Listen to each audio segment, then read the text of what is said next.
At 7:30, we got our late window, guys. We do got some 8 o'clock games after this. We got a lot of 7:30 games, and we do have one 9 o'clock game, I believe.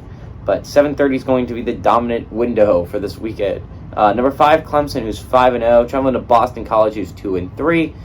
Clemson's favorite at 20.5 points on ABC. DJU has gone 104 or 159, thrown for 1,242 yards, 11 touchdowns, 1 interceptions, and proven all his haters wrong this year with back-to-back huge wins over NC State and Wake Forest, and has proven he can take care of the football and he can win big games for his football team and make big throws when necessary. Will Shipley on the ground has had 66 carries for 413 yards and 7 touchdowns. Definitely the man near the goal line. And Bo Collins, 3 yards, had 14 catches for 232 yards and 4 touchdowns. Phil Jurkovec from Boston College has gone 96 and 150, thrown for 1,147 yards, 10 touchdowns, 6 interceptions. Pat Garwo, III, has had 62 carries for 225 yards and 2 touchdowns. And Zay Flowers, I hardly know her, has had 34 catches for 481 yards and 5 touchdowns. Clemson leads the series 20-9 all time. Last 11 games have gone to Clemson, ranging from 2011 to 2021. The last Boston College win was in 2010.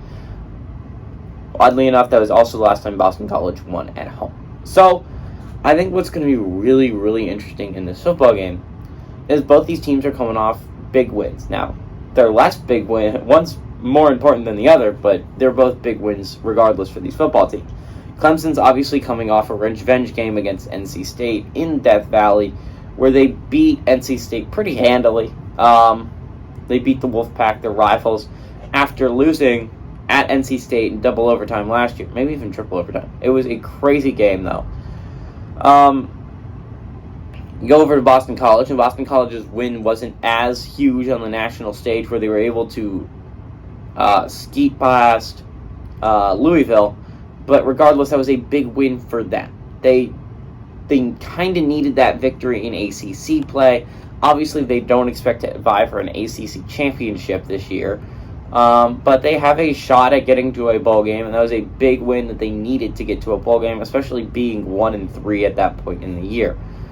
And their only win being over an FCS opponent. They needed that win over Louisville, and they ended up getting it, thanks in large part to the Malik Cunningham injury, but still. Now, Clemson is a team that's looking that it's probably going to make the playoffs, right? Their only tough teams left, I would say, on their schedule remaining is, I would say, Florida State could be a tough game in Tallahassee. Syracuse could be a tough game, but you get them at home. And if the Irish are playing well and you have to play them in South Bend, that could also be a tough football game. But those are, I would say, the tough football games you have left on your schedule. The rest of them are pretty easy. And you're going to be favored by at least 20 points in all the other ones. Clemson's a good football team here, guys. And I expect them to make a playoff reappearance, because the fact is, NC State and Wake Forest are both quality wins, and I don't really see FSU and Syracuse really beating them if Wake Forest and NC State could not. But Clemson is a significantly better team than Boston College, and I would love to see the upset by BC. It would be so much fun to watch, and it'd be one of the best things I've seen in a while. But I just don't see it happening. Give me Clemson to win and roll on the road and cover the spread.